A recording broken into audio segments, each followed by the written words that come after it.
Hi, this is Isaac Lawhun. Today I'd like to talk a little bit about prayer. Um, Prayer can become just an emotional thing or a directionless thing. We just think that some of us just do prayers at our meals, or we just do little prayers here and there.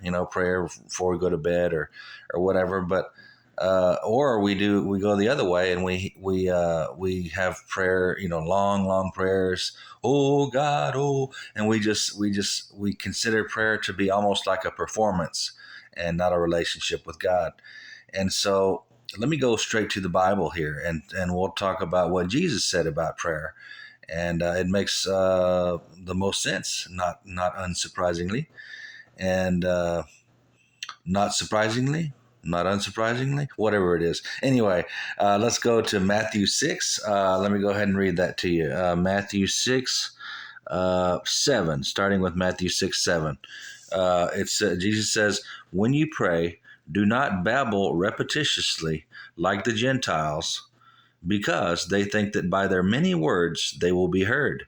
Do not be like them, for your Father knows what you need before you ask Him. So pray this way: Our Father in heaven, may your name be honored. May your kingdom come. May your will be done on earth as it is in heaven. Give us today our daily bread, and forgive us our debts as we ourselves have forgiven our debtors. And do not lead us into temptation, but deliver us from the evil one." So that's the model prayer right there. Very basic, about God fulfilling your needs every day, about you forgiving people every day, about God's kingdom coming on the earth as it is in heaven. That's probably the most important one, because heaven is the ultimate. So we want to pray that all the time, that God's will be done.